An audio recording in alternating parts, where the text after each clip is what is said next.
এই যে ছোলটু মিয়া, একবার পেছনে ফিরে তো তাকাবে। সিনিয়র আপুরা যে গাছতলায় বসে আছে তাদের কি চোখে পড়ে না নাকি তোমার? নীল কলেজ গেট দিয়ে সোজা হেঁটে যাইতেছে, কাঁধে ব্যাগ এবং চোখে সানগ্লাস পরে। এমন সময় পিছন থেকে কে যেন ডেকে উঠল। এটা দেখে নীল পিছনে ফিরতে দেখতে পেল নীলাদ্রি ডাকতেছে। নীল ইশারা করে বলতে লাগলো, এই যে আপু, আপনি কি আমাকে ডাকছেন? হ্যাঁ, আমি তোমাকে রাখতেছি। বাবু সোনা, এদিকে আসো, তোমার সাথে আমার কিছু কথা আছে। তোমাকে নিয়ে চিপায় যাব। নীল তাড়াতাড়ি করে চলে আসলো নীলাদ্রির কাছে। নীলাদ্রির সামনে দাঁড়াতেই নীলাদ্রি বসা থেকে উঠে দাঁড়িয়ে নীলকে উদ্দেশ্য করে বলতে লাগলো, বাহ, তুমি তো দেখি অতি ফার্স্ট আছো। চিপায় বলেছি যাব বলে এইটার জন্য তাড়াতাড়ি চলে এসেছো। চিপায় নিয়ে গেলে আদর করতে পারবেন নাকি? আপু, আমাকে এতটাও ছোট ভাইবেন না যে আপনাকে আদর করতে পারবো না। একবার যেহেতু বলেছেন চিপাই চাপাই যাবেন, চলেন চিপাই গিয়ে আপনাকে বুঝিয়ে দিতেছি আমি কতটা ছোট। এই একদম চুপ, কোনো কথা বলবি না। তোকে ডেকেছি অন্য একটা কাজে, আর তুই কিসের চিপাই চিপাই করতেছিস সেই কখন থেকে? আর যদি একটা কথা বলি তাহলে খবর আছে তোর। নীলাদ্রির কথা শুনে নীল চুপ হয়ে রইল। বেশ কিছুক্ষণ এইভাবে চুপ থাকার পর নীলাদ্রি বলতে লাগলো, তোর নাম কি? কোন ইয়ারে ভর্তি হয়েছিস? আর বয়স কত তোর? আর এই কলেজে নতুন নাকি, আগে কখনো এসেছিলি? আমার নাম নীল, ইন্টার ফার্স্ট ইয়ারে ভর্তি হয়েছি, আর বয়স 19। আগে কখনো এই কলেজে আসা হয় নাই, এই প্রথম এসেছি। এর আগে আম্মু এসে ভর্তি করিয়ে দিয়ে গেছে। তুই কি এখনো বাচ্চা নাকি যে তোর আম্মুকে সাথে নিয়ে আসিস? কোথায় তোর আম্মুকে একটু ডাক দে, তোর আম্মুর সাথে একটু কথা আছে। আমার আম্মুর সাথে আপনার কি কথা আছে? ও, বুঝতে পারছি, বিয়ের কথা বলবেন। হ্যাঁ, বলতে পারেন। আমার আম্মু এক পায়ে রাজি আছে আমার জন্য মেয়ে খুঁজতে। এখন তো আপনি বলতেছেন আপনি আমাকে বিয়ে করবেন, তো চলেন গিয়ে করে আসি। এই, তুই কিন্তু এখন বেশি কথা বলতেছিস, আর একটা কথা বললে তোর খবর আছে। তোকে কিছু বলতেছি না বলে তুই এমন করতেছিস। চুপচাপ দাঁড়িয়ে থাক। এই মুখটা দাঁড়িয়ে আছিস কেন? এই ছেলেকে ধরতো, সে কখন থেকে পেঁচাল পেরে আমার মাথা খেয়ে ফেলছে। ভাই, আমি পারবো না। এই ছেলে যেই কথা বলতে পারে, কখন আবার চিৎকার করে বসে, তার কোনো শিওর নেই। তার চাইতে ভালো হবে তুই এই ছেলেকে ছেড়ে দে, অন্য একটা ছেলে দেখ। এই তো আপনার বান্ধবী একদম ঠিক কথা বলেছে, আমাকে ছেড়ে দেন, তাহলে আমি চিৎকার করব না, কিছু করব না। আর যদি না ছাড়েন তাহলে আমি এখনই চিৎকার করতেছি। কে কোথায় আছো? তাড়াতাড়ি আমাকে বাঁচাও, এই মেয়ে আমাকে খুন করবে, এই মেয়ের হাতে পিস্তল আছে, তাড়াতাড়ি আমাকে বাঁচাও। এই ছেলে, একদম চুপ করবি নাকি আমি আমার ছুরিটা বের করব বইয়ের ভেতর থেকে? আর যদি একটা কথা বলেছিস তাহলে ছুরিটা বের করে তোর পেট ফুটো করে দিব। ঠিক আছে, আর কোনো কথা বলবো না। এখন তাড়াতাড়ি বলেন আমাকে কি করতে হবে, আমি আবার ক্লাসে যাব। স্যার ক্লাসের ভিতরে প্রবেশ করতেছে। আচ্ছা, তুই আগে ক্লাসে যা, ক্লাস শেষ করে এসে এরপর আমার সাথে দেখা করবি। তোকে বলেছিলাম না চিপায়ে যাব, তোকে নিয়ে চিপায়ে যাব, তাড়াতাড়ি যা। নীল চলে গেল ক্লাসরুমে। এদিকে মুক্তা নীলাদ্রিকে উদ্দেশ্য করে বলতে লাগলো, কিরে নীলাদ্রি, তুই যে ছেলেটাকে বললি ছেলেটা আসবে, ছেলেটা আসলে চিপাই যাবি, সত্যি কি তাকে নিয়ে চিপাই যাবি? মুক্তা, তুই কি পাগল হয়ে গেছিস? আমি এই পিচ্চি ছেলের সাথে চিপায় যাব? এই পিচ্চি ছেলে তো আমার হাঁটু অবধি পড়বে না, আর তুই জিজ্ঞেস করতেছিস এই ছেলেকে নিয়ে চিপায় যাব কি না? তুই তো নিজেই বলেছিস, এটার জন্যই তো আমি বললাম তোকে যে তুই চিপাই যাবি না কি। আচ্ছা যাই হোক, চল ক্লাসে যাই। স্যার হয়তো ক্লাসে ঢুকেছে। নতুন বছর, নতুন দিন, নতুন ক্লাসে উঠেছি। ঠিকমতো ক্লাস না করলে স্যার আবার বকাবকি করবে। হ্যাঁ চল, ক্লাসে যাওয়া যাক। নীলাদ্রি, মুক্তা এবং তার আরও কয়েকজন বান্ধবী নিয়ে চলে আসলো ক্লাসরুমে। সবাই বসে আছে স্যারের লেকচার শুনতেছে এবং কিছুক্ষণ পর নীলাদ্রি স্যারের ক্লাস শেষ করে চলে আসলো বাহিরে। এদিকে নীল ক্লাসরুমে প্রবেশ করতে ক্লাসের স্যার নীলকে দেখে বলতে লাগলো, বাহ, আজকে তো দেখছি আমাদের কলেজে নায়ক মান্না চলে আসছে। এই সবাই উঠে দাঁড়াও, নায়ক মান্নাকে সম্মান দাও। এই ছেলে, তুমি জানো না এই কলেজে কোনো সেজেগুজে আসা যাবে না? স্যার আমি তো বাহিরে পোস্টার দেখলাম না, পোস্টার দেখলে তো আমি আমার চশমা প্যান্ট সবকিছু খুলে তারপরে আসতাম। বেয়াদব ছেলে, মুখের ভাষা ঠিক করো। এসব কি বলছো? এখন আমি আসলে তোমার মুখে কস্টেপ দিয়ে বন্ধ করে ফেলবো। স্যার আপনি কি বলছেন এসব? আমাকে আমার মুখ কস্টেপ দিয়ে বন্ধ করে ফেলবেন? কখনোই বন্ধ করতে পারবেন না। আমি কথা বলতে বলতে মুখের কস্টেপ খুলে ফেলতে পারবো। বাবা, আমাকে মাফ করে দাও। তোমার সাথে কথা বলা আমার অনেক ভুল হয়েছে। আমি বুঝতে পেরে গেছি তুমি কি বলতে চাইছো। এখন তুমি ভিতরে এসে বসো, আমি আমার পড়াগুলো দিয়ে তারপরে বের হয়ে যাই। নীল ভিতর এসে বসে পড়তে স্যার তার লেকচার শেষ করে চলে গেল। এইদিকে নীল যে বেঞ্চে বসেছে সেই বেঞ্চের একটা মেয়ে বলতে লাগলো, বাহ ভাইয়া বাহ, আপনি তো স্যারকে খুব ভালোভাবে শায়েস্তা করে দিয়েছেন। আর একটু যদি শায়েস্তা করে দিতেন তাহলে খুব ভালো হতো। স্যার আর আমাদের সাথে খারাপ ব্যবহার করতে পারতো না। আর এসব নিয়ে চিন্তা করো না, আমি তো এখন চলে এসেছি। আমি সবকিছু ঠিকঠাক করে দিব। স্যার কেন, স্যারের বাপও এসে কিছু করতে পারবে না। আপনার সাথে কি বন্ধুত্ব করা যাবে, যদি কিছু মনে না করেন? হ্যাঁ অবশ্যই করা যাবে, করা যাবে না কেন? আপনি মানুষ, আমিও মানুষ, এখানে আবার বন্ধুত্ব না করার কি আছে? না এমনিতেই বললাম। আর কি যদি আপনি না করতেন চান তাই আর কি বললাম এই কথাটা। ঠিক আছে, আজ থেকে আমরা ফ্রেন্ড। চলো বাইরে থেকে ঘুরে আসি। ক্লাস মনে হয় আর বেশি হবে না, বাইরে গিয়ে ক্যান্টিনে বসে আড্ডা দিই। হ্যাঁ চলো, ক্যান্টিনে বসে কফি খেতে খেতে দুজন দুজনের পরিচয় পর্বটাও সেরে ফেলতে পারবো। আমারও আরো কয়েকজন বান্ধবী আছে, তাদের সাথেও পরিচয় করিয়ে দিব তোমাকে। চলো এখন যাওয়া যাক। পাখি নীলকে দেখে চলে আসলো ক্যান্টিনে। দুজন বসে বসে কফি খাইতেছে আর কথাবার্তা বলতেছে। এমন সময় নীলের সামনে এসে হাজির হলো নীলাদ্রি। নীল নীলাদ্রিকে দেখে বলতে লাগলো, রেডি হয়ে চলে এসেছেন, সাথে প্রোটেকশন নিয়ে এসেছেন। না নিয়ে আসলে আমাকে বলতে পারেন, আমি নিয়ে আসবো। দোকান থেকে ফার্মেসি সামনেই আছে। বিয়াদব ছেলে, সিনিয়র আপুদের সাথে কিভাবে কথা বলতে হয় জানিস না নাকি? ওই সময় জাস্ট মজা করে বলেছিলাম, আর তুই ওইটা সিরিয়াসলি নিয়ে নিয়েছিস। আমার তো এখন মনে চাইতেছে তোকে গলা টিপে মেরে ফেলার জন্য, আর তোকে মারবো না, কিন্তু তোকে মারবো না। কেন মারবেন না? মেরে ফেলেন আমাকে, তারপর না হয় পুলিশ এসে আপনাকে ধরে নিয়ে যাক। বেশি কথা বলবি তাহলে সত্যি সত্যি তোকে মেরে ফেলবো। এখন তো কোনো কিছু করতেছি না। কলেজ ছুটির পর তুই আমার সাথে দেখা করে এরপর বাসায় যাবি। এই বলে নীলাদ্রি ওইখান থেকে চলে গেল। এইদিকে পাখি হাঁ করে তাকিয়ে আছে নীলের দিকে। বেশ কিছুক্ষণ হাঁ করে তাকিয়ে থাকার পর পাখি নীলকে উদ্দেশ্য করে বলতে লাগলো, কি ব্যাপার নীলাদ্রি আপু, তোমার সাথে এরকম করলে কেন? কলেজে ঢোকার সময় নীলাদ্রি আপুর সাথে দেখা হয়েছিল নাকি? হ্যাঁ দেখা হয়েছিল। উনি নিজের মুখে বলেছে যে আমার সাথে চিপায় যাবে। তো এখানে আমার অপরাধ কি? আমি কি এমন করলাম যে তিনি আমার সাথে এরকম করলেন? আমার তো এখানে কোনো অপরাধ নেই। অপরাধ থাকলে অবশ্যই আমি মাফ চাইতাম। যেখানে তিনি নিজের মুখে বলেছে সেখানে আমি তো মাত্র সামান্য একজন পিচ্চি ছেলে। আচ্ছা যাই হোক, বাদ দাও। চলো আমার বান্ধবীদের কাছে নিয়ে যাই, তাদের সাথে পরিচয় করিয়ে দিই। তারা হয়তো ওইদিকে বসে আছে। পাখি নীলকে নিয়ে চলে আসলো কলেজে পিছনের দিকে। এসে দেখে কলেজের পিছনে সবাই বসে আড্ডা দিতেছে। পাখি তার বান্ধবীদের পাশে গিয়ে বসে পড়ল। নীলও পাখির পাশে বসে পড়তেই পাখি সবাইকে উদ্দেশ্য করে বলতে লাগলো, এই তোরা শোন, ওর নাম হচ্ছে নীল। আজকে আমাদের কলেজ নতুন ভর্তি হয়েছে। তোরা তো ক্লাস করিস নাই, তাহলে দেখতে পারতিস নীল কিভাবে স্যারকে শায়েস্তা করেছে। নীল, ওদের সাথে পরিচয় হয়ে নাও। এই হচ্ছে আফরিন, এই হচ্ছে বৃষ্টি, এইটা হচ্ছে রুনা, আর এইটা হচ্ছে সুমাইয়া। হ্যাঁ সবার সাথে পরিচয় হয়ে গেলাম। এখন তোমরা আমাকে একটা বুদ্ধি দাও।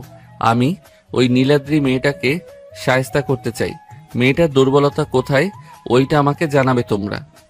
আরে মেয়েটার দুর্বলতা হচ্ছে সে যদি একা থাকে তাহলে তার সামনে যদি কোনো ছেলে গিয়ে দাঁড়িয়ে কথা বলে সে ভয় পায়।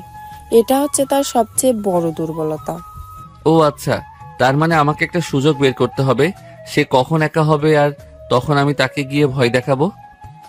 তবে খুব সাবধান, তার একটা শুনেছি বয়ফ্রেন্ড আছে এই কলেজে। তার বাবার অনেক টাকা থাকার কারণে সে যা ইচ্ছা তাই করতে পারে। তুমি একটু সাবধানে থাকবে, তার চোখে যাতে তুমি না পড়ো সেদিকে খেয়াল রাখ। আরে এসব নিয়ে চিন্তা নেই। এসব নিয়ে চিন্তা করলে অনেক আগে চিন্তা করতে পারতাম।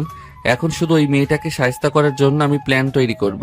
আচ্ছা যাই হোক, তোমরা তাহলে এখন এখানে থাকো, আমি বাসায় যাই, কালকে দেখা হবে।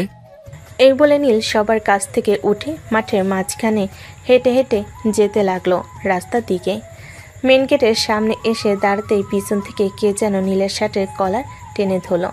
নীল পেছনে ফিরতে দেখতে পেল রাব্বি ও তার শার্টের কলার টেনে ধরেছে। নীলকে দেখে রাব্বি নীলের শার্টের কলার ছেড়ে দিয়ে বলতে লাগলো, কিরে নীল, এখানে তুই কি করিস? তুই এই কলেজে ভর্তি হয়েছিস, আমাকে আগে জানাবি না? আরে রাব্বি ভাই, আপনি এই কলেজে পড়েন, আগে জানলে তো আমি সর্বপ্রথম আপনার সাথে দেখা করতাম এই কলেজে এসে।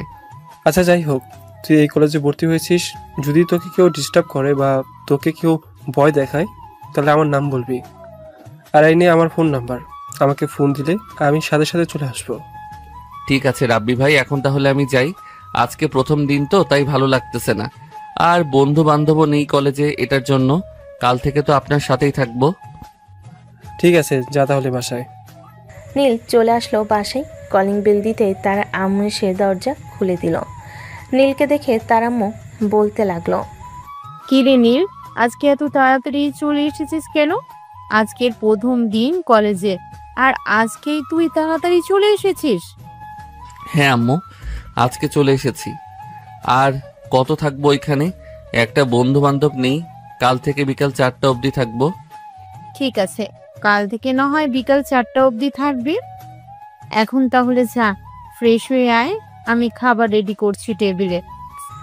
নীল চলে আসলো তার রুমে। অন্যদিকে নীলাদ্রি রাব্বিকে উদ্দেশ্য করে বলতে লাগলো, কি ব্যাপার রাব্বি, তুমি ওই ছেলেটার কিছু করলে না কেন? আর সে হচ্ছে আমার এলাকার ছোট ভাই। আমি যদি এখন তাকে কিছু করি তাহলে তার বন্ধু বান্ধব নিয়ে আমাকে পিটিয়ে বত্তা বানিয়ে ফেলবে। ছি, আমি ভাবতেও পারতেছি না তুমি একটা পিচ্চি ছেলের কাছে এইভাবে ভয় পেয়ে গেলে। তোমার সাথে রিলেশন করাটাই আমার বেকার হয়েছে। যদি ওই ছেলের সাথে করতাম তাহলে আরো বেশি ভালো হতো। এই চল আমরা এখান থেকে যাই। এ বলে নীলাদ্রি তার বান্ধবীদেরকে নিয়ে চলে আসলো কলেজের গেটের সামনে।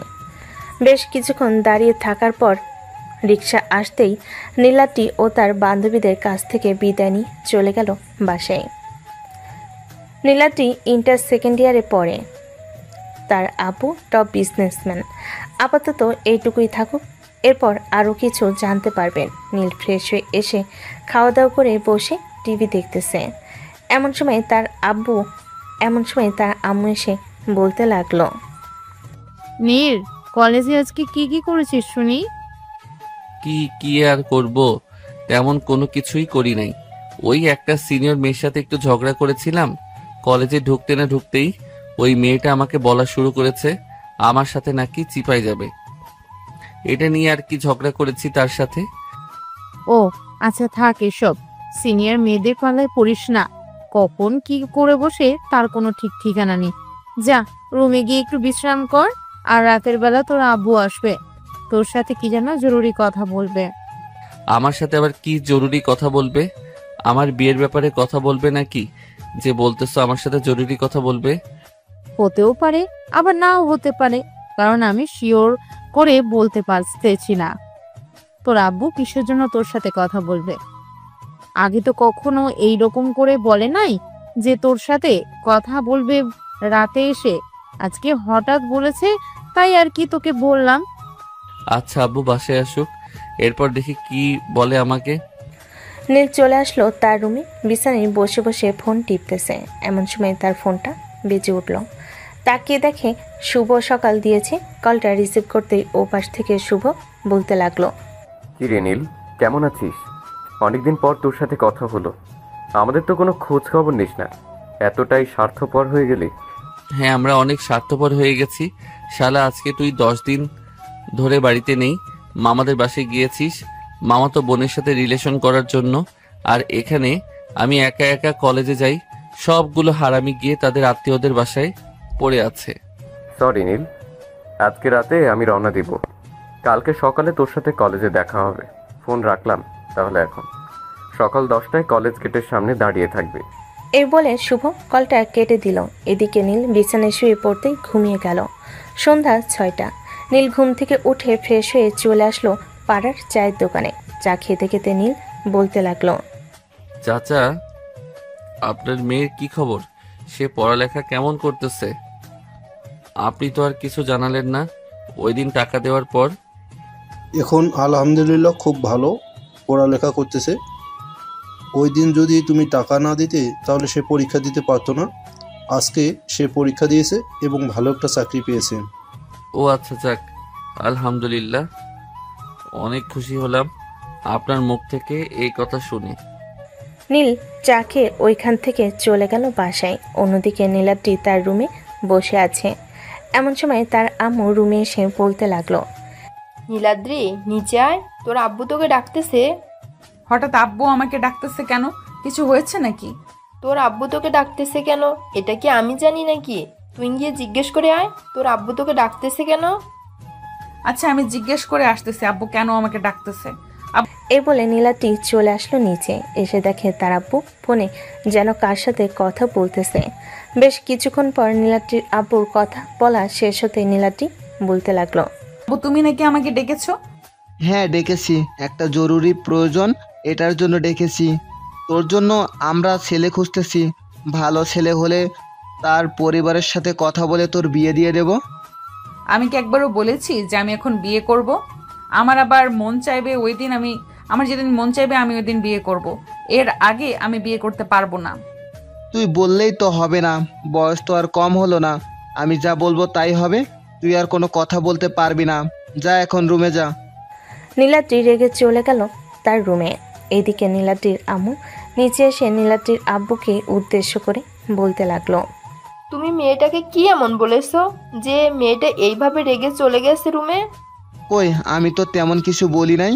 বলেছি যে তার জন্য যদি ভালো পাত্র পাই তাহলে বিয়ে দিয়ে দেব। আর সে বলতেছে এখন বিয়ে করবে না। বয়স কি কম হয়েছে যে এখন বিয়ে করবে না? বয়স একদম ঠিকঠাক আছে। এখন বিয়ে করলে কয়েকদিন পর আমরা নাতি নাতনির মুখ দেখতে পারবো। নীলাদ্রি যেটা বলবে সেটাই হবে, তুমি তার উপর দিয়ে কোনো কথা বলতে পারবে না। সে যেহেতু বলেছে এখন বিয়ে করবে না, তার মানে এখন বিয়ে করবে না। তোমরা মা মেয়ে কি শুরু করেছো বলো তো? মেয়েটার বয়স কি কম হয়েছে? একবারও কি খেয়াল করেছো? খেয়াল করার দরকার নেই, আমার মেয়ে যেখানে সুখী হবে সেখানেই বিয়ে করাবো। তুমি আর একটা কথাও বলতে পারবে না। এই বলে নীলাদ্রির আম্মু ওইখান থেকে চলে আসলো নীলাদ্রির রুমে। নীলাদ্রিকে উদ্দেশ্য করে তার আম্মু বলতে লাগলো, নীলাদ্রি তুই কোনো চিন্তা করিস না, তুই পড়ালেখা করতে থাক। আমি তোর বিয়ে এখন দেব না। তুই যেদিন বিয়ে করবি যেদিন আমাকে বলবি ওই দিন বিয়ে দেবো তোকে। ঠিক আছে, আম্মু আর আব্বুকে বলে দিবে আমি সামনে যাতে আর বিয়ে নিয়ে কথা না বলে, আমার সামনে যাতে বিয়ে নিয়ে কথা না বলে। আমার এসব একদম পছন্দ না। আমি আমার মনের মতো ছেলে খুঁজে এরপরে তোমাদেরকে জানাবো। ঠিক আছে, এখন তাহলে খাওয়া দাওয়া করে ঘুমিয়ে নে, কালকে আবার কলেজ যাবি। নীলাদ্রি রাতে খাওয়া দাওয়া করে চলে আসলো তার রুমে। অন্যদিকে নীল বসে আছে সোফায়।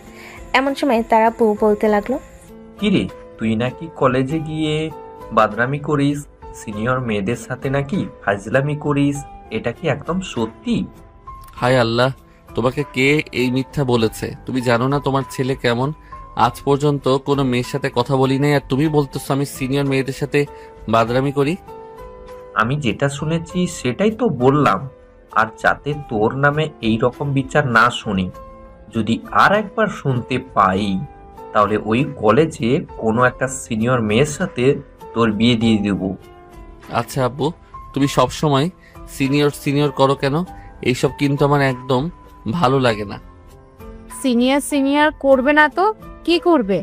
আমি তো তোর আব্বুর সিনিয়র ছিলাম, এটার জন্য তোকেও বলতেছে সিনিয়র মেয়ের সাথে বিয়ে দিবে। সিনিয়র আর জুনিয়রের মধ্যে পার্থক্য কি আমাকে একটু বোঝাও তো। এটা আমি বোঝাতে পারবো না। তুই নিজে সিনিয়র একটা মেয়ে বিয়ে করে নে, এরপর তুই নিজেই বুঝতে পারবি কেন আমি সিনিয়র সিনিয়র করি। ঠিক আছে, দেখা যাক সিনিয়র মেয়ে বিয়ে করি নাকি জুনিয়র মেয়ে বিয়ে করি, এটা না হয় পরে বোঝা যাবে। এখন খাবার দাও আম্মু, খুব ক্ষুধা লাগছে। খাওয়া দাওয়া শেষ করে ঘুমাতে যাব। কালকে আবার তাড়াতাড়ি যেতে হবে কলেজে। সবাই এসে বসে থাকবে আমার জন্য। আচ্ছা, খাবার টেবিলে গিয়ে বস, আমি খাবার দিতেছি।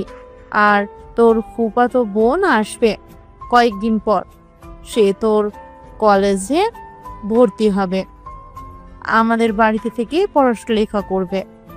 তানজিলা নাকি তাবাসসুম আসবে, দুই বোন তো জমজ, কে আসবে? আমার তো মনে হয় তানজিলা আসবে, কারণ সে পড়ালেখায় খুব ভালো। এটার জন্যই তো গ্রাম থেকে শহরে পাঠাচ্ছে পড়ালেখা করার জন্য। ও আচ্ছা। নীল খাওয়া দাওয়া শেষ করে চলে আসলো তার রুমে। বিছানায় বসে তানজিলাকে মেসেজ দিতে লাগলো। তানজিলা আপু কেমন আছো? তুমি নাকি আমাদের বাসায় আসতেছো? এই তো আলহামদুলিল্লাহ ভালো আছি। হ্যাঁ, তোদের বাসায় আসতেছি আর 2 থেকে 3 দিন পর। আমি আমার কাগজপত্র তোর কাছে দিয়ে রাখছি। তুই তো কলেজে যাস, প্রিন্সিপাল স্যারের সাথে কথা বলে এরপর আমার ভর্তির ফর্মটা ফিল আপ করে দিয়ে আসিস। ঠিক আছে, তুমি তোমার সকল কাগজপত্র পাঠিয়ে দিও। আমি ফটোকপি করে তারপর প্রিন্সিপাল স্যারের সাথে কথা বলে তোমার অ্যাডমিশন করিয়ে দিব। নীল তানজিলার সাথে আরও কিছুক্ষণ কথা বলে ফোনটা কেটে দিল। বেশ কিছুক্ষণ পর নীল ঘুমেতে সে পাড়ি জমালো। পরের দিন সকাল 8টা। নীল তাড়াতাড়ি করে ফ্রেশ হয়ে চলে আসলো খাবার টেবিলে। খাওয়া দাওয়া করে তার রুমে এসে কলেজের জন্য রেডি হয়ে চলে আসলো কলেজে। সকাল 10টা। কলেজ গেটের সামনে দাঁড়িয়ে আছে নীল। এমন সময় পিছন থেকে শুভ নীলকে উদ্দেশ্য করে বলতে লাগলো, কিরে নীল, কেমন আছিস? অনেকদিন পর তোর সাথে দেখা হয়েছে। প্রায় 1 মাস আগে তোর সাথে দেখা হয়েছিল, আর আজকে দেখা। শালা আত্মীয়দের বাড়িতে গিয়ে তাদের মেয়েদের সাথে টাঙ্কি মেরে আবার আমাকে বলতেছিস 1 মাস পর দেখা হয়েছে। তো কেমন দিনকাল কাটলো ওইখানে? প্রেম টেম কয়টা করেছিস? ভাই, আত্মীয়দের বাসায় গিয়ে আরো অনেক বড় ঝামেলায় পড়ে গিয়েছিলাম। শালা পছন্দ করছে একটা আর বিয়ে করায় দিছে আর একটার সাথে। বলতো এখন কি করা প্রয়োজন? পছন্দ করছি আমি ছোটটাকে, আর বিয়ে করায় দিছে বড়টার সাথে। এটার জন্য আমি তাকে ওই বাড়িতে রেখে এসেছি। হা হা হা, বেশ ভালো হয়েছে। বেশি লোভের ফল পেয়েছিস তুই। ফোনে কথা বললে তোর চলে না, বাড়িতে গিয়ে ইটিস পিটিস করতে হয়, তাই না? এখন দেখলি তো লোভের পরিণাম কি রকম হয়েছে। হ্যাঁ রে, এখন বুঝতে পারছি। চল এখন ভিতরে যাওয়া যাক, বাকি সবাই তো ভিতরে অপেক্ষা করতেছে। নীল আর শুভ মাঠের মাঝখান দিয়ে হেঁটে হেঁটে যাইতেছে।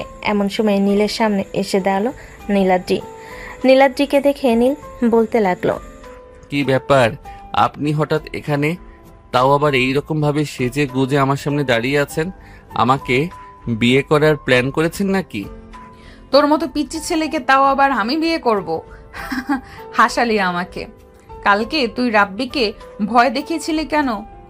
সে তো ভয় পেয়ে আবার তোকে কিছু করে নাই। এই যে আপু, আপনি কোনো রাব্বির সাথে কথা বলতেছেন? ওই যে মুখে হালকা হালকা দাড়ি আর সবসময় কালো পোশাক এবং কালো একটা বাইক নিয়ে আসে, ওই রাব্বির কথা বলতেছেন? হ্যাঁ, আমি ওই রাব্বির কথাই বলতেছি। সে আমার বয়ফ্রেন্ড, তাকে ভয় দেখিয়েছে এই ছেলেটা। ওই ভিতর ডিম আপনার বয়ফ্রেন্ড? তাও আবার আমাদের বিশ্বাস করতে হবে? তাকে একবার ডাক দিয়ে আমাদের সামনে নিয়ে আসেন। সে দেখবেন ভয় পেয়ে মাথা নিচু করে আমাদের সাথে কথা বলতেছে।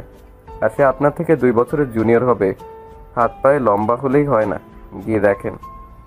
মানে সে তো বলেছে আমার থেকে 2 বছরের সিনিয়র হবে সে, আর আপনি বলতেছেন সে জুনিয়র হবে।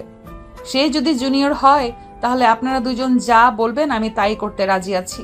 চলেন রাব্বির কাছে, এখন যাব। ঠিক আছে, চলেন তাহলে। নীলাদ্রি নীল এবং শুভকে নিয়ে চলে আসলো রাব্বির কাছে। শুভ এবং নীলকে দেখে রাব্বি যে পালিয়ে যেতে যাবে, এমন সময় নীলাদ্রি পেছন থেকে রাব্বির শার্টের কলার টেনে ধরলো আর বলতে লাগলো, এই কোথায় যেতেছিস তুই? তোর সাথে আমার জরুরি কথা আছে। একদম চুপচাপ এখানে দাঁড়িয়ে থাক, আর আমি যা যা প্রশ্ন করব সেই প্রশ্নের উত্তর দিবি। নীলাদ্রি, আমার একটা জরুরি কাজ আছে, প্লিজ আমাকে ছেড়ে দাও। আমি এখন ওই কাজটা করতে যাব। কাজটা শেষ করে এসে তোমার সাথে কথা বলতেছি। কাজ শেষ করে এসে আমার সাথে কথা বলতে হবে না। এখন আমার প্রশ্নের উত্তর দিয়ে এরপরে তুই এখান থেকে যাবি, তা না হলে তোকে আমি এখান থেকে যেতে দিব না। আচ্ছা বলো, কি প্রশ্ন করবে? আমি তোমার সকল প্রশ্নের উত্তর দিয়ে এরপর এখান থেকে যাব। তুই সত্যি করে বল, তোর বয়স কত, আর তুই কি আমার থেকে সিনিয়র নাকি জুনিয়র? সত্যি করে বলবি, না হলে তোকে আমি এখানে মেরে আলু ভর্তা করে রাস্তার কুকুরকে খাইয়ে দিব। আমি তোমার থেকে জুনিয়র, তুমি আমার 2 বছরের সিনিয়র। আমি তোমাকে ওই দিন মিথ্যা কথা বলেছিলাম। প্লিজ রাগ করো না জান, আমি তোমাকে অনেক ভালোবাসি। দাঁড়া, তোর ভালোবাসা দেখাচ্ছি আমি। এই বলে নীলাদ্রি রাব্বিকে মারতে মারতে গেটের বাইরে দিয়ে আসলো। এইদিকে নীল আর শুভ চলে আসলো ক্লাসরুমে। দুজন বেঞ্চে বসে আছে। এমন সময় নীল বলতে লাগলো, কি রে, ওই মেয়েটা তো বলেছিল আমাদের কথা যদি সত্যি হয় তাহলে আমরা যা বলবো ওই মেয়ে তাই শুনবে। এখন তো এই মেয়েটাকে কিছু করার দরকার। আমার সাথে অনেক খারাপ ব্যবহার করেছে, এটার শাস্তি তো তাকে দিতে হবে। নীল, বাদ দে তো। মেয়ে মানুষ কিছু করলে পরে প্রিন্সিপাল স্যারের কাছে বিচার যাবে। কিছু করার দরকার নেই, এমনিতেই ভালো আছিস, ভালো থাক। ওই মেয়ের সাথে কথা বলার প্রয়োজন নাই, আর বলতেও হবে না। আরে ভাই, ওই মেয়ের সাথে জাস্ট একটু মজা করবো, আর কিছুই করব না। তুই বসে ওদের সাথে আড্ডা দে, আমি আসতেছি ওই মেয়ের কাছ থেকে। এই বলে নীল চলে আসলো নীলাদ্রির কাছে।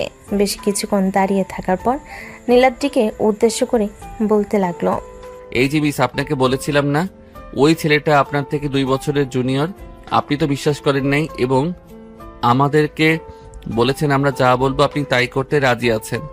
এখন আমি যা বলবো তাই করতে রাজি হবেন তো? যেহেতু আপনাকে বলে দিয়েছি, তার মানে রাজি না হয়ে যাব কোথায় বলেন? আমাকে কি করতে হবে? আপনি যেটা বলবেন আমি সেটাই করতে রাজি আছি। তাছাড়াও তো উপায় নেই, করলে আবার আমার মান সম্মান হারিয়ে যাবে। হ্যাঁ, একদম ঠিক বলেছেন। যদি না করেন তাহলে তো আমি সবার কাছে বলে দিব যে আপনি কলেজের সিনিয়র একজন আপু হয়ে একটা জুনিয়র ছেলের কথা রাখলেন না। এখন আমাকে লিপ কিস করতে হবে। যদি লিপ কিস করতে পারেন তাহলে আমি কাউকে কিছু বলবো না। নীলের কথা শুনে নীলাদ্রির চোখ বড় বড় করে নীলের দিকে তাকিয়ে আছে। প্রায় 2 মিনিট এভাবে তাকিয়ে থাকার পর নীলাদ্রি বলতে লাগলো, এই পিচ্চি, তুই কি পাগল হয়ে গেছিস? তুই কাকে কি বলতেছিস জানিস? আমি চাইলে এখন তোকে ঠাস করে 2টা চড় মেরে দিতে পারি। আপনি নিজেই তো বলেছেন আমি যা চাইবো তাই দিবেন। এখন যদি না দেন তাহলে আমি এই যে যাইতেছি সবাইকে বলার জন্য। কে কোথায় আছো দেখে যাও তাড়াতাড়ি, তোমাদের সিনিয়র নীলাদ্রি আপু। নীল আর কোনো কথা বলতে পারল না। নীলাদ্রি তাড়াতাড়ি করে নীলের মুখ টিপে ধরে নিয়ে চলে আসলো ফাঁকা একটা রুমে। নীলকে দেওয়ালের সাথে চেপে ধরে নীলের ঠোঁটজোড়া কামড়ে ধরল। বেশ কিছুক্ষণ এইভাবে কামড়ে ধরে থাকার পর নীলাদ্রি নীলকে ছেড়ে দিয়ে তাড়াতাড়ি করে ওই ফাঁকা রুম থেকে বের হয়ে আসলো। এইদিকে নীলকে খুঁজতে খুঁজতে শুভ এবং তার বন্ধুরা চলে আসলো সেই রুমের সামনে। নীলকে দেওয়ালের সাথে চোখ বন্ধ করে থাকতে দেখে তারা তাড়াতাড়ি করে রুমের ভিতর প্রবেশ করলো এবং বলতে লাগলো, এই নীল, তোর কি হয়েছে? এইভাবে দেয়ালের সাথে পিঠ দিয়ে চোখ বন্ধ করে আছিস কেন? এমনিতেই দাঁড়িয়েছিলাম, আর নীলাদ্রির সাথে একটু বোঝাপড়া ছিল, এটার জন্য সে এই রুমে নিয়ে এসেছে। তার মানে তোদের মাঝে নিশ্চয়ই কোনো কিছু হয়েছে। সত্যি করে বলতো কি হয়েছে তোদের মাঝে? এখন যদি সত্যি করে না বলিস তাহলে প্রিন্সিপাল স্যারের কাছে আমরা উল্টোপাল্টা বানিয়ে বানিয়ে বলে দিব। তুই তো জানিস আবার আমরা উল্টোপাল্টা জিনিস বানাতে খুব পছন্দ করি। আসলে ওই নীলাদ্রিকে বলেছিলাম আমার ঠোঁটে লিপ কিস করার জন্য। সেই প্রথমে মানা করছিল, কিন্তু পরে আমি যখন বলেছি যে মানুষ ডাক দিব তখন সে তাড়াতাড়ি করে রাজি হয়েছে। তার মানে অবশেষে সিনিয়র মেয়ে তোর ঠোঁটে লিপ কিস করেছে। মামা, এখন তো আমাদেরকে ট্রিট দিতে হবে। যদি ট্রিট না দিস তাহলে আমরা সবাইকে বলে দিব। শালা, আমি তো ওই মেয়ের কাছ থেকে এমনি এমনি পেয়েছি, এটার জন্য তোদেরকে ট্রিট দিতে যাব কেন? ওই মেয়েকে আমার গার্লফ্রেন্ড হয় নাকি যে সে লিপ কিস করেছে? এটা তোদেরকে বলার কারণে তোরা যা চাইবি তাই দিব। শালা, তুই আগে একটা কিছু হলে আমাদেরকে ট্রিট দিতিস, আর এখন অনেক কিপটা হয়ে গেছিস। যা যা, তোর কাছে আর ট্রিট চাইবো না। আর যদি কখনো ট্রিট চাই তাহলে মনে রাখিস কি হয়। ঠিক আছে, মনে থাকবে, মনে থাকবে। চল এখন বাইরে যাই, গিয়ে নীলাদ্রিকে দেখে আসি। আর শোন, আমার ফুফাতো বোন তানজিলা আসতেছে, 2 দিন পর সে এই কলেজে পড়ালেখা করবে। তোরা কিন্তু আবার তার সাথে রিলেশন করতে চাস না, মেয়েটা অনেক রাগী। শালা, তুই বললি কেন? এখন এটার জন্য আমরা সবাই তার সাথে রিলেশন করব। দেখি তুই কি করতে পারিস। আর ওই মেয়ে কতটা রাগী এটাও আমরা দেখে নিব। কিরে, তোরা কিছু বলতেছিস না কেন? আমরা কি বলবো, যা বলার নীল বলে দিয়েছে। আর আমাদের তো গার্লফ্রেন্ড আছে, আমরা আমাদের গার্লফ্রেন্ডের কাছে জুতার বাড়ি খেতে চাই না। তোর যদি ইচ্ছা থাকে তাহলে তুই জুতার বাড়ি খেতে পারিস। তোর তো আবার লজ্জা নেই, লজ্জা থাকলে তো তুই অন্যের মেয়ের কথা বলতে পারতিস না। পারভেজ, তুই এটা বলতে পারলি? আমি কখনো ভাবতে পারি নাই তুই যে এটা বলতে পারবি। যা, তোদের সাথে কোনো কথা নাই। এই বলে শুভ ওই রুম থেকে বের হয়ে চলে গেল। এইদিকে তার বন্ধুদেরকে নিয়ে চলে আসলো গাছের নিচে। এসে দেখে নীলাদ্রি বসে আছে। নীলাদ্রিকে দেখে নীল মুচকি একটা হাসি দিয়ে বলতে লাগলো, ইস বন্ধু, জানিস আজকে একটা সিনিয়র মেয়ে আমাকে লিপ কিস করেছে। মেয়েটার ঠোঁট জোড়া এতটা সফট, মন চাইছিল কামড়ে কামড়ে ছিঁড়ে খেয়ে ফেলি। নীলের কথা শুনতেছে নীলাদ্রি আর তেলে বেগুনে জ্বলে উঠতেছে। মনে মনে বলতে লাগলো, এই পিচ্চি, তোকে শুধু একবার একা পাই, এরপর দেখ তোর কি অবস্থা করি। আমার সামনে এভাবে দাঁড়িয়ে দাঁড়িয়ে আমাকে লজ্জা দিচ্ছিস, আবার তোর বন্ধুদেরকে বলতেছিস এইসব বেশরম বেহায়া। এসব বলতেছে নীলকে আর হাজারটা গালি দিতেছে। বেশ কিছুক্ষণ এইভাবে থাকার পর নীল ওইখান থেকে চলে আসলো। কলেজ গেটের সামনে সবার কাছ থেকে বিদায় নিয়ে চলে আসলো বাসায়। এসে দেখে তানজিলা চলে এসেছে। তানজিলাকে দেখে নীল বলতে লাগলো, কি ব্যাপার তানজিলা আপু, তুমি না বলেছিলে কালকে আসবে, আজকে চলে এসেছো? তোকে সারপ্রাইজ দেওয়ার জন্যই তো আজকে চলে আসছে। আমার সারপ্রাইজ কেমন লেগেছে? ভেবেছিলাম আরও অনেক বড় সারপ্রাইজ দেবো, কিন্তু দিতে পারলাম না। এত বড় সারপ্রাইজ দিয়েছো, এতেই আমি অনেক খুশি। মনে হয় তো এখন এসেছো, যাও ফ্রেশ হয়ে আসো, আমিও ফ্রেশ হয়ে আসতেছি। হ্যাঁ যা, তুইও ফ্রেশ হয়ে আয়, আমিও ফ্রেশ হয়ে আসছি। তানজিলা চলে গেল তার রুমে। এইদিকে নীল তার রুমে এসে ফ্রেশ হয়ে নিচে এসে বসে রইল। বেশ কিছুক্ষণ বসে থাকার পর তানজিলা নিচে আসলো। তানজিলাকে নিয়ে নীল খাওয়া দাওয়া শেষ করে কিছুক্ষণ গল্প করতে লাগলো। বেশ কিছুক্ষণ গল্প করার পর তানজিলা নীলকে উদ্দেশ্য করে বলতে লাগলো, নীল চল, সন্ধ্যা আসছে, বাইরে থেকে ঘুরে আসি। ঢাকা শহরে এসেছি, বাইরে যদি ঘোরাঘুরি না করি তাহলে কি আমাকে ঢাকার মেয়েদের মতো লাগবে? ঘোরাঘুরি করলেই ঢাকার মেয়েদের মতো লাগবে এমন কোনো কথা না। ঢাকায় শুধু ঢাকার লোক বসবাস করে না, আরো বিভিন্ন অঞ্চলের লোক বসবাস করলে আমরাও কিন্তু গ্রামের লোক। এখানে থাকি তাই বলে আমরা আমাদের আঞ্চলিক ভাষা ভুলে যাই নাই। আচ্ছা যাই হোক, বোরকা পরে আসো, তোমাকে নিয়ে যাব। কালকে আবার সকাল সকাল বের হতে হবে, তোমাকে নিয়ে কলেজে ভর্তি করাবো। তানজিলা চলে গেল তার রুমে। একটা কালো বোরকা পরে নিচে আসতেই নীল তানজিলাকে নিয়ে বের হয়ে গেল ঘোরাঘুরি করার উদ্দেশ্যে। এইদিকে নীলাদ্রি তার বান্ধবীদের সাথে পার্কে বসে আছে। এমন সময় তাহমিনা নীলাদ্রিকে উদ্দেশ্য করে বলতে লাগলো, কে রে নীলাদ্রি, তোর কি হয়েছে? সে কখন থেকে দেখছি তুই আনমনা হয়ে বসে আছিস। কেউ কি তোকে কিছু বলেছে, নাকি ওই দুষ্টু ছেলেটা তোকে কিছু বলেছে? না, কিছু বলে নাই, এমনিতেই আনমনা হয়ে বসে আছি। কালকে তোরা কয়টার দিকে কলেজে যাবি? কালকে আমার একটু বাইরে কাজ আছে, কাজটা শেষ করে কলেজে যাইতে চাইতে হয়তো 12টা বাজতে পারে। ক্লাসে যা যা পড়াবে সব কিছু নোট করে রাখিস, পরে আমি তোদের কাছ থেকে নিয়ে নিব। ঠিক আছে, নিয়ে নিস তাহলে। সবাই বসে গল্প করতেছে। এমন সময় পার্কের ভিতর প্রবেশ করলো নীল এবং তানজিলা। নীল তানজিলাকে নিয়ে চলে আসলো একটা বেঞ্চের উপরে। দুজন বসে আছে। এমন সময় নীলাদ্রি নীলকে দেখতে পেল। তাহমিনাকে উদ্দেশ্য করে নীলাদ্রি বলতে লাগলো, এই তাহমিনা, ওইদিকে তাকিয়ে দেখতো, ওইটা সেই ছেলেটা না যে ছেলেটা কলেজে আমাদের সাথে ফাজলামি করে? দেখে তো মনে হচ্ছে সেই ছেলেটাই, কিন্তু তার সাথে ওই মেয়েটা কি? তাকে তো চিনলাম না, আগে তো কখনো দেখি নাই। আরে তুই বুঝিস না, এটা ওর গার্লফ্রেন্ড, তার জন্যই তো ঘুরতে নিয়ে এসেছে। পার্কের ভেতরে না হলে কি এইভাবে পার্কের ভেতরে নিয়ে আসতো? একদম ঠিক বলেছিস, চল গিয়ে বেটাকে ধরি। আজকে যতটুকু পারবো ওর পকেট থেকে সবগুলো টাকা বের করব। আমাদের সাথে ফাইজলামি করে, সিনিয়র আপুদেরকে সম্মান করতে জানে না। এটার জন্য তো তাকে শাস্তি পেতেই হবে। সে শাস্তি না পেলে কিভাবে হবে? হ্যাঁ চল তাহলে গিয়ে বেটাকে ধরি। এই বলে তাহমিনা আর নীলাদ্রি চলে আসলো নীলের কাছে। নীলের সামনে ওরা দাঁড়াতে তানজিলা বলতে লাগলো, এই মেয়ে, তোমরা কারা? আর আমাদের সামনে এসে দাঁড়িয়েছো কেন? দেখছো না আমরা বসে আছি?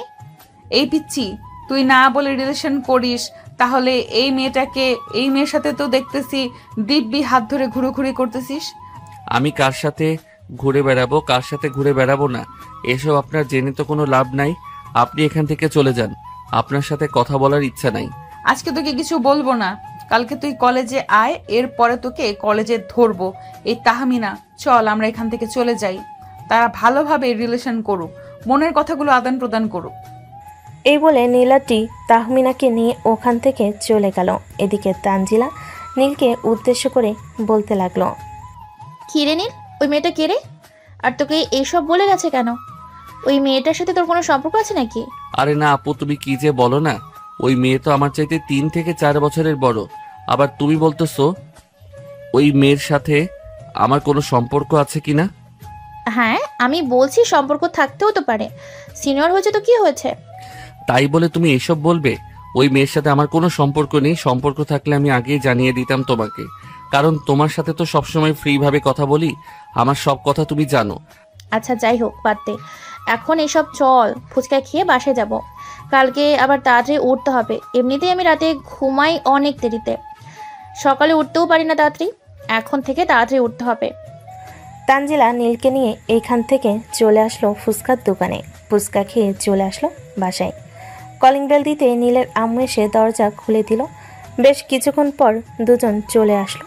দুজনে রুমে ফ্রেশ হয়ে নিচে বসে কিছুক্ষণ গল্প করে রাতের খাবার খেয়ে দুজনের রুমে চলে গেল।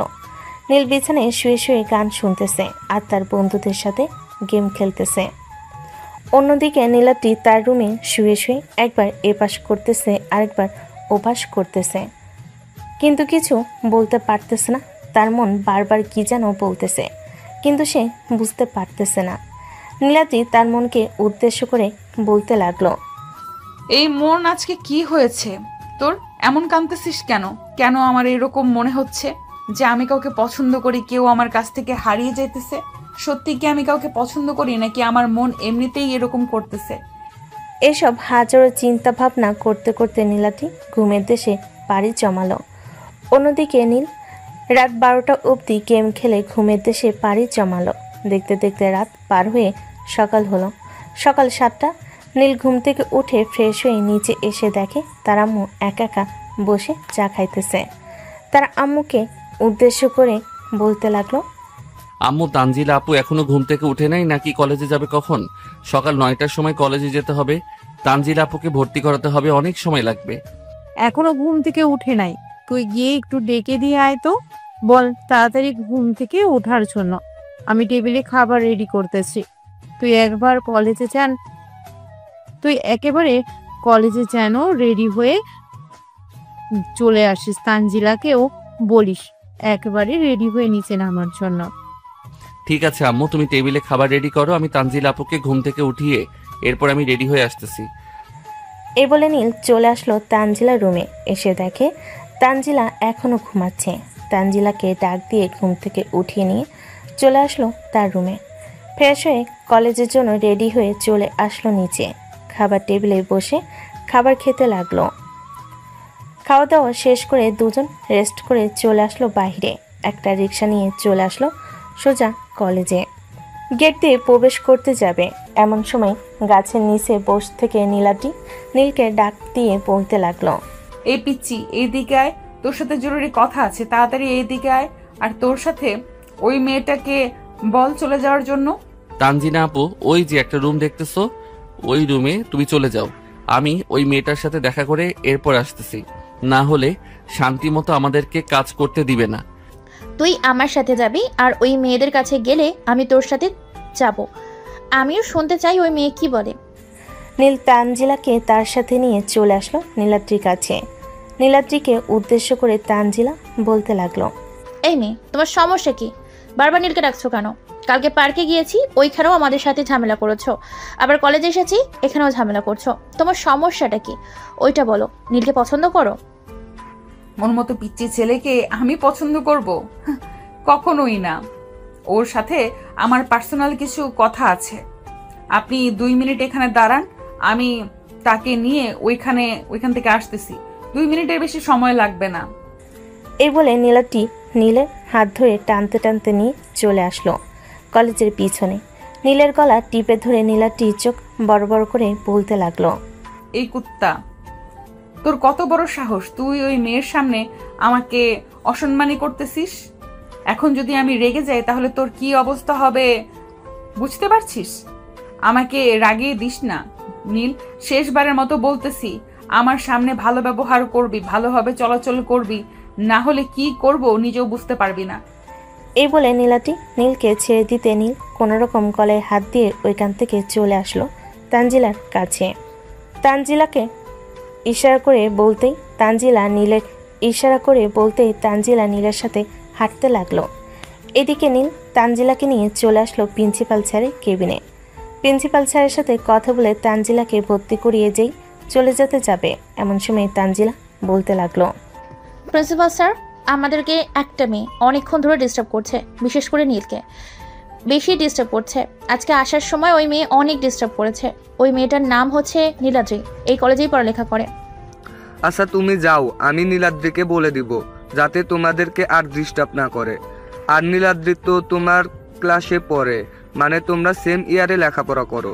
তুমি চাইলে তার সাথে কথা বলে তোমাদের বিষয়টা মিটমাট করে নিতে পারো। আর এমনিতেই আমি বলে দিব না। আপনি একবার বলে দিন, সে যদি না মানে তখন না হয় আমি তাকে খুব ভালো করেই বুঝিয়ে দিব। ঠিক আছে, যাও তাহলে তুমি, আমি নীলাদ্রিকে বলে দিব। তানজিলা আর নীল প্রিন্সিপাল স্যারের কেবিন থেকে বের হয়ে চলে আসলো মাঠে। নীল তানজিলাকে উদ্দেশ্য করে বলতে লাগলো, তানজিলা আপু, এটা বলা একদম ঠিক হয় নাই। মেয়েটা না হয় আমাকে একবার ডাক দিয়েছে, তাই বলে তুমি প্রিন্সিপাল স্যারের কাছে ডাইরেক্ট বিচার দিবে? এখন তো ওই মেয়েটা আরো অনেক রেগে যাবে, তখন তো আরো অনেক বিরক্ত করবে আমাদেরকে। আরে তুই তো ভাবছিস কেন, আমি আছি না, কোনো চিন্তা করিস না। ঠিক আছে, চলো তোমাকে তোমার ক্লাসরুম দিয়ে আসি, তারপর আমি আমার ক্লাসরুমে যাব।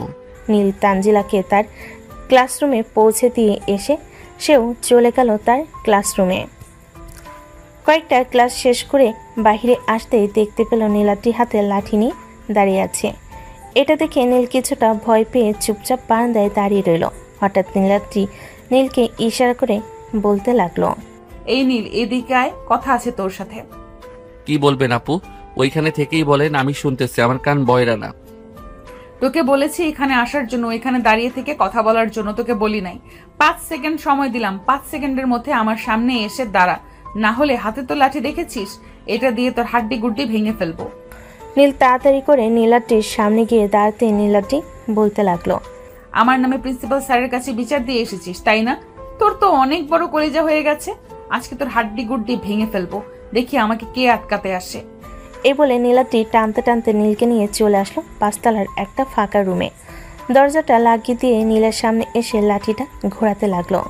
বেশ কিছুক্ষণ এইভাবে লাঠি ঘোরানোর পর নীলাদ্রি আস্তে আস্তে নীলের সামনে যেতেই লাগলো, আর নীল এক পা করে পিছোতে লাগলো। বেশ কিছুক্ষণ এইভাবে যাওয়ার পর হঠাৎ নীল নীলাদ্রিকে জড়িয়ে ধরল, তারপর তার ঠোঁটের সাথে ঠোঁট একত্রিত করে দিল। বেশ কিছুক্ষণ এইভাবে থাকার পর নীলাদ্রি নীলকে ধাক্কা মেরে সরিয়ে দিয়ে বলতে লাগলো, এই কুত্তার বাচ্চা, তোর তো সাহস কম না? তোকে এখানে নিয়ে এসেছি পেটানোর জন্য, আর তুই আমাকে জড়িয়ে ধরে তাও আবার আমার ঠোঁটের সাথে লিপকিস করছিস। এইটার জন্য তো তোকে মায়ের খাইতে হবে আরো বেশি। এই বলে নীলাদ্রি যে নীলকে মারতে যাবে, এমন সময় দরজায় ঠক ঠক করার শব্দ পেল। নীলাদ্রি হাতের লাঠিটা পিছনে রেখে দরজা খুলে দিতেই দেখতে পেল প্রিন্সিপাল স্যার দাঁড়িয়ে আছে। প্রিন্সিপাল স্যার নীলাদ্রিকে দেখে বলতে লাগলো, কি ব্যাপার নীলাদ্রি, তুমি এইখানে কি করো, তাও আবার নীলের সাথে? আসলে স্যার, নীলের সাথে জরুরি একটা দরকার ছিল তো, তাই আর কি এই রুমে নিয়ে এসেছি। এই কলেজটা কিন্তু আমার, সো কোথায় কি হচ্ছে আমি সব খবর জানি। আর পার্সোনাল কথা ছিল, এই সব কথা নিচে বা ক্যান্টিনে বলতে পারতে। 5 তলায় এসে ফাঁকা একটা রুমে ঢুকে দরজা বন্ধ না করে বললেও পারতে। স্যার, নীলাদ্রি আপু আমাকে মারার চেষ্টা করেছিল। ওই দেখেন ওনার হাতে একটা বড় লাঠি। আপনি যদি ঠিক সময় না পৌঁছে যেতেন তাহলে নীলাদ্রি আমাকে মেরেই ফেলতো ওই লাঠিটা দিয়ে। প্রিন্সিপাল স্যার নীলাদ্রিকে বকা দিতে নীলাদ্রি ওইখান থেকে চলে আসলো নিচে। তাহমিনাকে বলে সোজা চলে আসলো পাশে। কলিং বেল দিতেই তার আম্মু এসে দরজা খুলে দিল। নীলাদ্রিকে দেখে বলতে লাগলো, কি রে নীলাদ্রি, কি হয়েছে তোর? এত তাড়াতাড়ি কলেজ থেকে চলে আসলি যে? কলেজে কোনো সমস্যা হয়েছে নাকি? না, কলেজে কোনো সমস্যা হয়নি, এমনিতেই চলে এসেছি, ভালো লাগছিল না তো তাই। আমি আমার রুমে গেলাম, আমাকে ডাক দিবেন, আমি এখন ঘুমাবো। আচ্ছা যা, গিয়ে তাহলে ঘুমা, বিকেলবেলা না হয় তোকে ডেকে দেবো। নীলাদ্রি আর কিছু না বলে চলে গেল তার রুমে।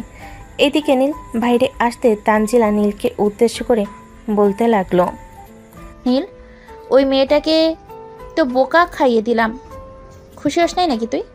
হ্যাঁ, অনেক খুশি হয়েছি, তবে আর একটু দেরিতে আসলে আরো খুব ভালো হতো। যাই হোক, চলো এখন নিচে যাই, ওইখানে গিয়ে দেখি যদি ক্লাস হয় তাহলে ক্লাস করবো, আর ক্লাস না হলে বাড়িতে চলে যাব। ঠিক আছে, চল তাহলে যাওয়া যাক। নীল ওইখান থেকে তানজিলাকে নিয়ে চলে আসলো নিচে। এসে দেখে ক্লাস হচ্ছে না, তাই তানজিলাকে নিয়ে সোজা চলে আসলো বাসায়। কলিং বেল দিতেই তার আম্মু এসে দরজা খুলে দিল আর বলতে লাগলো, কিরে নীল, কি হয়েছে? আজকে এত তাড়াতাড়ি চলে এসেছিস? তানজিলা কলেজের কিছু হয়েছিল নাকি যে তাড়াতাড়ি চলে এসেছ? না, কিছুই হয়নি, এমনিতে চলে এসেছে। আর ক্লাস হচ্ছিল না, এটার জন্য নীলকে বলছিলাম, তাই নীলও চলে এসেছে। ও আচ্ছা, যাও তাহলে ফ্রেশ হয়ে আসো। দুপুর তো হয়ে এসেছে, আমি খাবার দিই, তোমরা খাওয়া দাওয়া করে নাও, তারপর যা ইচ্ছা তাই করো। ঠিক আছে, আমরা ফ্রেশ হয়ে আসতেছি, আপনি খাবার রেডি করেন। নীল, যা ফ্রেশ হয়ে নিচে আয়, খাওয়া দাওয়া করবে আমার সাথে। ঠিক আছে, যাও তাহলে, তুমি ফ্রেশ হয়ে আসো আর আমিও ফ্রেশ হয়ে আসতেছি। এই বলে তানজিলা আর নীল দুজনেই রুমে চলে গেল।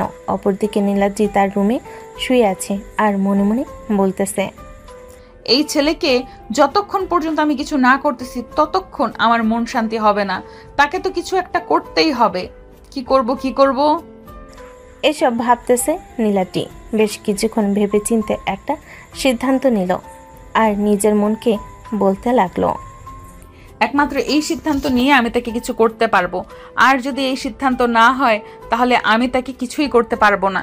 একমাত্র তাকে বিয়ে করলে বিয়ের পর আমি তাকে কিছু করতে পারবো, এর আগে কিছুই করতে পারবো না।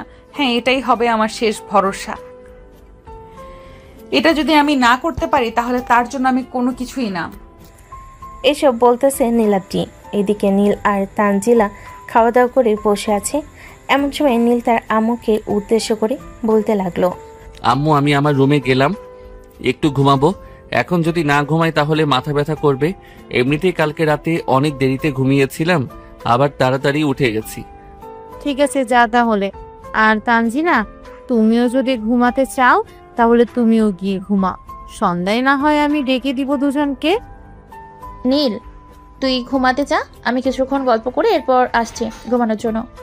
নীল চলে আসলো তার রুমে। ফ্রেশ হয়ে বিছানায় শুয়ে পড়তে ঘুম চলে আসলো তার। অন্যদিকে তানজিলা নীলের আম্মুকে উদ্দেশ্য করে বলতে লাগলো, ফুপু, তুমি কি নীলকে বিয়ে দিবে না নাকি? নীল তো অনেক বড় হয়ে গিয়েছে, এখন যদি তাকে বিয়ে না দাও তাহলে সে তো কয়েকদিন পর বাড়িতে মেয়ে নিয়ে আসবে, তখন কি করবে? আমার নীলের প্রতি বিশ্বাস আছে, সে কখনই এরকম কাজ করবে না। সে সব সময় আমার সাথে সব কথা শেয়ার করে।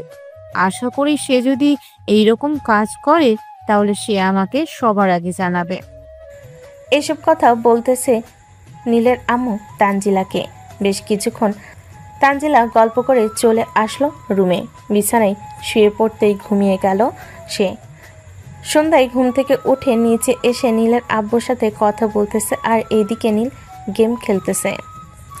বেশ কিছুক্ষণ এভাবে গেল। গেম খেলার পর নীল চলে আসলো নিচে। এসে দেখে তার আব্বুর সাথে তানজিলা বসে কথা বলতেছে। নীল তার আব্বুর পাশে বসে পড়তেই তার আব্বু বলতে লাগলো, নীল, তোকে কতবার বললাম বিয়েটা করে নে, তাহলে তো একা একা লাগতো না, কিন্তু তুই তো বিয়ে করলি না। আর কি বলবো, আর কিছু বলার নেই। তুই তোর আম্মুর সাথে তাল মিলিয়ে কথা বলিস।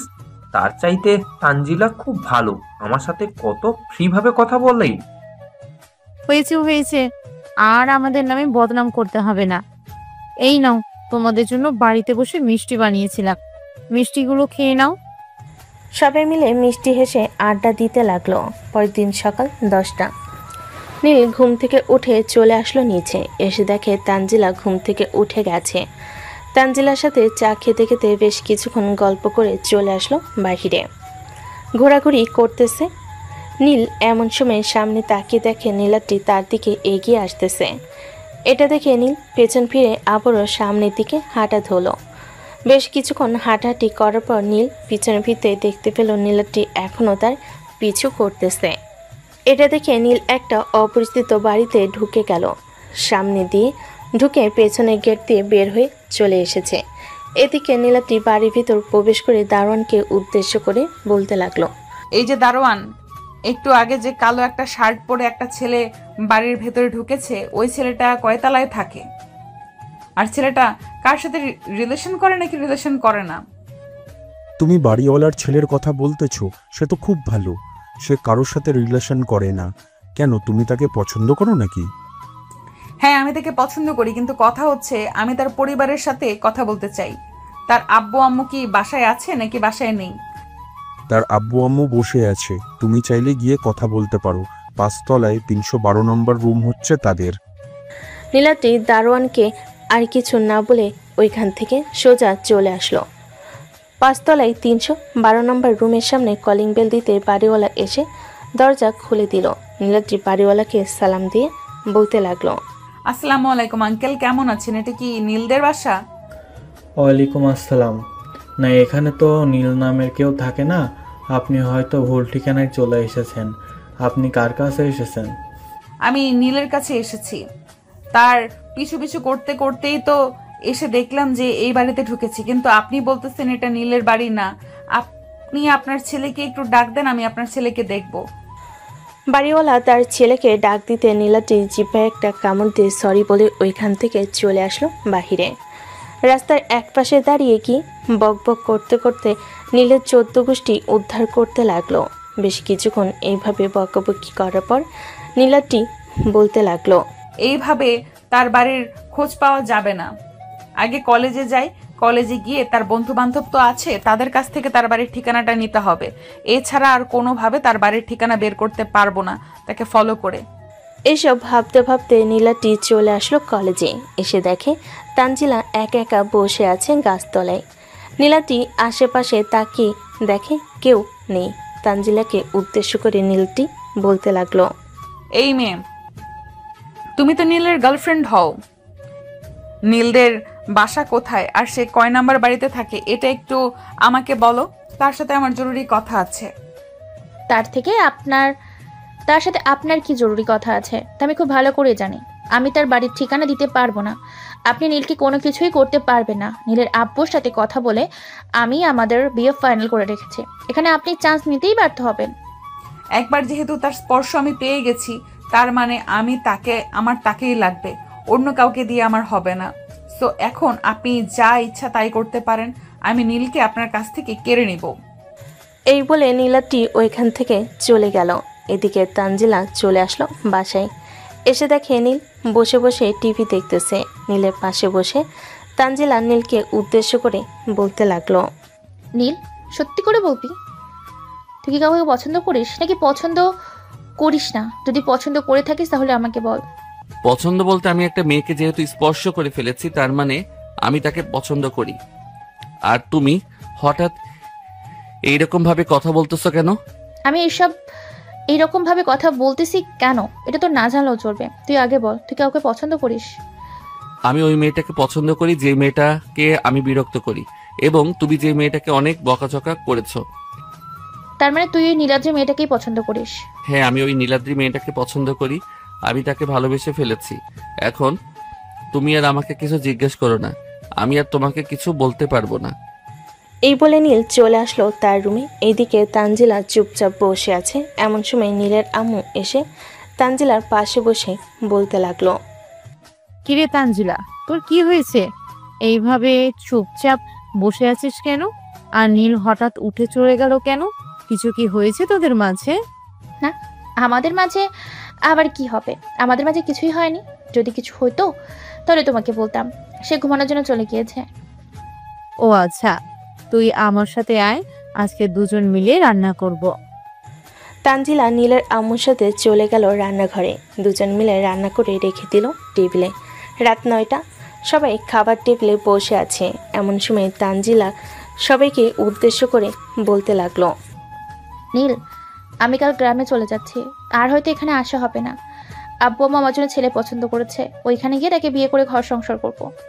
হঠাৎ আপু তুমি এই সিদ্ধান্ত নিয়েছো কেন? আমার উপর রাগ করেছো নাকি? আমি তো সত্যি বললাম, আমি যাকে ভালোবাসি তার কথাই বললাম তোমাকে, তাই বলে তুমি রাগ করবে? আরে আমি রাগ করিনি। রাগ করলে তোকে অবশ্যই বলতাম। তুই এক কাজ কর, তুই যাকে ভালোবাসিস তাকে নিয়ে আয়। ফুপু ফুপা তোমরা নীলের পছন্দ করে মেয়েকে নীলের সাথে বিয়ে দিও, যাতে নীলের সব সময় সুখে থাকতে পারে। হ্যাঁ, তা তো দিবই, কিন্তু তুই হঠাৎ করে এই সিদ্ধান্ত নিলি কেন? আজকে 2 মাস হয়েছে এখানে এসেছিস, আর তুই এখন বলতেছিস চলে যাবি? এখান থেকে আমি তোকে যেতে দিব না, তুই যাই বলিস না কেন। তানজিলা কিছু বলল না, চুপচাপ খাওয়া দাওয়া করে চলে আসলো তার রুমে। এদিকে নীল সব কিছু বুঝতে পেরে তানজিলার রুমে এসে দরজাটা লাগিয়ে দিয়ে তানজিলার বিছানায় বসে বলতে লাগলো, তানজিলা আপু, আমি তোমাকে কষ্ট দিতে চাই নাই। আসলে আমি কখনো চাইতাম না যে আত্মীয়র মধ্যে আমার বিয়ে হোক। এসব আমার একদম পছন্দ না। তুমি জানো যে আমার চাচাতো বোনের বিয়ে হয়েছে, তারা কিন্তু আত্মীয়ের মধ্যে বিয়ে হয়েছে, আমি তাদের বিয়েতে যাই নাই। আর আমি ওই মেয়েটাকে অনেক আগে থেকেই পছন্দ করি। ওই মেয়েটাকে সর্বপ্রথম দেখেছিলাম যে পার্কে তোমাকে নিয়ে গিয়েছিলাম, প্রথম দিন ওই পার্কে। ওই দিনের পর থেকে আমি তাকে পিছু করতাম, সবসময় তার খেয়াল রাখতাম। এই দেখো, প্রায় 200 থেকে 300 পিক তোলা আছে। সে যেখানে যাইতো সেখানেই আমি যাইতাম। এই বলে নীল চুপ হয়ে রইল। বেশ কিছুক্ষণ পর তানজিলা নীলকে উদ্দেশ্য করে বলতে লাগলো, আচ্ছা যা, আমি এখান থেকে যাব না, তবে আমার কথা শুনতে হবে। আমি যা বলবো তাই করতে হবে। আগে তোর বউকে আমি টেস্ট করবো, এরপর তোদের বিয়ে দিব। তুই আমার সাথে রিলেশন করার অভিনয় করবি, আমিও দেখতে চাই ওই মেয়েটা কি করে তোর জন্য। ঠিক আছে, তুমি যেহেতু বলেছো আমি তোমার সাথে রিলেশন করার অভিনয় করব, কিন্তু আবার তুমি ভাইবো না আমি তোমার সাথে রিয়েল ভাবে রিলেশন করতেছি। না, আমি কখনোই ভাববো না এমন কিছু। আচ্ছা, এখন তুই তোর রুমে ঘুমা, আমি এখন ঘুমাবো। নীল আর কিছু না বলে চলে আসলো তার রুমে। ফ্রেশ হয়ে বিছানায় শুয়ে পড়তেই ঘুম চলে আসলো তার। কখন যে ঘুমিয়ে গেছে খেয়াল নেই। পরের দিন সকাল 7টায় দুজনে ঘুম থেকে উঠে ফ্রেশ হয়ে চলে আসলো নিচে। খাওয়া দাওয়া করে তানজিলাকে নিয়ে চলে আসলো কলেজে। নীল তানজিলার হাতে হাত রেখে বসে আছে আম গাছের নিচে। এমন সময় নীলাটি এসে নীলের সামনে দাঁড়ালো।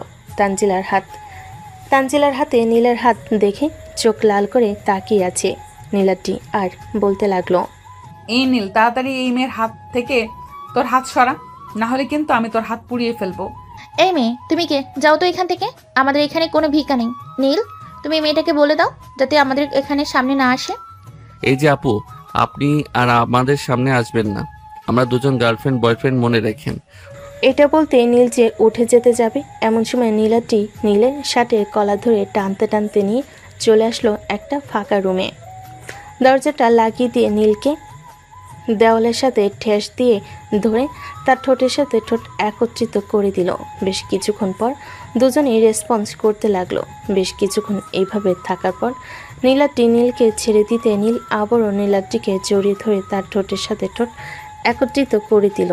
আবারও কয়েক মিনিট এইভাবে লিপ কিস করার পর দুজনকে ছেড়ে দিয়ে কিছুটা দূরে সরে গেল। নীলাটি নীলকে উদ্দেশ্য করে বলতে লাগলো, নীল, তুই সত্যি করে বল, কাকে পছন্দ করিস? আমাকে করিস নাকি ওই মেয়েটাকে করিস? আর ওই মেয়েটাকে সত্যি করে বলবি, তোর সাথে সব সময় ঘুরে বেড়ায় কেন? ওই মেয়েটা হচ্ছে আমার ফুফাতো বোন। সে গ্রাম থেকে এখানে এসেছে পড়ালেখা করার জন্য। আমাদের বাড়িতে থেকে সব সময় পড়ালেখা করবে। তানজিলা আপু আমাকে পছন্দ করে, কিন্তু আমি তোমাকে পছন্দ করি, এটা তাকে আমি বলে দিয়েছি। আর কোনো অসুবিধা নেই, সে কোনো কিছুই করবে না। দেখ, আমি তোকে হারাতে চাই না। তুই তোর আব্বু আম্মুকে নিয়ে আমাদের বাসায় আসবি, কবে আসবি সেটা বল, আগে এখান থেকে সবকিছু ফাইনাল করে এরপরে বের হব। দেখি কবে যাওয়া যায়। সামনের সপ্তাহে গেলে চলবে নাকি এই সপ্তাহে যেতে হবে? এই সপ্তাহে যেতে হবে। যদি যেতে পারিস তাহলে বল, আর না যেতে পারলে বলতে পারিস, আর কখনো তোকে বলবো না যাওয়ার জন্য। আচ্ছা, আমি এই সপ্তাহে যাব, তবে আমাকে আর 2 থেকে 3 দিন সময় দিতে হবে। 2-3 দিন পর আমি তোমাদের বাসায় যাব আব্বু আম্মুকে নিয়ে। ঠিক আছে, মনে থাকে যেন। নীল আর কিছু না বলে নীলাদ্রিকে নিয়ে বাইরে বের হয়ে আসলো। দুজন সিঁড়ি দিয়ে নিচে নেমে আসলো তানজিলার কাছে। তানজিলা নীলাদ্রিকে উদ্দেশ্য করে বলতে লাগলো, যেহেতু লিপ কিস করবি এখানেই করলে পারতে, রুমে কি করার কি ছিল? আমি তো তোমার পরিচিত। আচ্ছা যাই হোক, তোমরা দুজন কবে বিয়ে করছো সেটা বলো। আর 2 থেকে 3 দিন পরে আমরা 2 জন বিয়ে করতেছি। তবে আমাদের বিয়েতে হয়তো কোনো অনুষ্ঠান হবে না, আবার হতেও পারে, তার কোনো শিওর নেই। নীলাদ্রি, নীল আর তানজিলা কথা বলতে লাগলো। বেশ কিছুক্ষণ কথা বলার পর 3 জন চলে আসলো নীলেদের বাসায়। নীল তার আম্মুর সাথে নীলাদ্রিকে পরিচয় করিয়ে দিল। নীলাদ্রি সারাদিন নীলদের বাসা থেকে চলে আসলো তাদের বাসায়। দেখতে দেখতে কেটে গেল 2টি দিন। সকাল 10টা, নীল এবং তার পুরো পরিবার রেডি হয়ে এসেছে নীলাদ্রিদের বাসায়। কলিং বেল দিতে নীলাদ্রি এসে দরজা খুলে দিল। সবাইকে দেখে সালাম দিয়ে সবাইকে ভিতরে নিয়ে গেল। সবাই সোফায় বসে আছে। এমন সময় নীলাদ্রির আব্বু আম্মু আসলো। সোফায় বসিয়ে নীলাদ্রির আব্বু আম্মুর সাথে কথা বলতে লাগলো। বেশ কিছুক্ষণ কথা বলার পর নীলাদ্রির আব্বু বলতে লাগলো, বিআই সাহেব, সকল কথা তো ফাইনাল হয়ে গেল। আমার মেয়ে চাইতেছে মসজিদে গিয়ে কাজী ডেকে বিয়ে করার জন্য। এখন আপনি যদি অনুমতি দেন তাহলে আমরা কিছুক্ষণ পর মসজিদে যাব। ইমাম সাহেব এবং কাজী থাকবে ওইখানে। ঠিক আছে, তারা 2 জন যা বলে তাই করেন। চলেন তাহলে যাওয়া যাক। নীলের আব্বু বেশ কিছুক্ষণ পর সবাইকে নিয়ে চলে আসলো কাছের একটা মসজিদে। দুজনে বিয়ে পড়িয়ে দিয়ে খেজুর খাইয়ে নিয়ে চলে আসলো নীলদের বাসায়। রাতে খাওয়া দাওয়া শেষ করে নীল, তানজিলা এবং নীলাদ্রি কিছুক্ষণ গল্প করে চলে আসলো রুমে। নীল দরজাটা লাগিয়ে দিয়ে নীলাদ্রিকে উদ্দেশ্য করে বলতে লাগলো, নীলাদ্রি চলো, আমরা দুজনে ওযু করে 2 রাকাত নফল নামাজ আদায় করে নেই। আল্লাহর কাছে আমাদের নতুন জীবনের জন্য কিছু চাই। ঠিক আছে, চলো তাহলে। নীল নীলাদ্রিকে নিয়ে ওযু করে 2 রাকাত নফল নামাজ আদায় করে খাটে এসে বসে পড়ল। এমন সময় নীলাদ্রি বালিশের নিচ থেকে একটা ছুরি বের করে নীলের গলার সামনে ধরে বলতে লাগলো, আমাকে অনেক জ্বালিয়েছিস কলেজে, আজকে আমি তোকে জ্বালাবো। যতক্ষণ পর্যন্ত আমার আদর ঠিক মতো না পাবো ততক্ষণ পর্যন্ত আমি এই ছুরি ধরে রাখবো তোর গলায়। ছুরি ধরে রাখলে আদর করব কিভাবে? ছুরিটা সরাও, আমি আদর করতেছি। নীলাদ্রি ছুরিটা সরাতেই নীল আদর করতে লাগলো নীলাদ্রিকে। এদিকে নীলাদ্রি আদর খেতে খেতে কান্না করতে লাগলো। হঠাৎ নীলকে জড়িয়ে ধরে তার ঠোঁটের সাথে তার ঠোঁট একত্রিত করে দিল। বেশ কিছুক্ষণ থাকার পর নীলাদ্রি নীলকে ছেড়ে দিয়ে ফিস ফিস করে বলতে লাগলো, এইভাবে চলবে না, আরো জোরে আদর করো। আজকে সারা রাত আদর করতে হবে আমাকে। আর লাইট জ্বালিয়ে আদর করতেছো, তোমার পাঠক পাঠিকার চেয়ে রয়েছে। এই যে পাঠক পাঠিকারা, আপনারা এভাবে চেয়ে থাকলে আমি আদর করব কিভাবে? আপনারা তাকিয়ে আছেন তাই আমার বউ লজ্জা পাইতেছে। এখন আপনারা তাড়াতাড়ি চলে যান, আমি আমার বউকে আদর করে একটা ফুটফুটে সন্তান নিয়ে আসি। সবাই ভালো থাকবেন, সুস্থ থাকবেন, আর হ্যাঁ, 5 ওয়াক্ত নামাজ পড়তে ভুলবেন না। ধন্যবাদ সবাইকে। সমাপ্ত।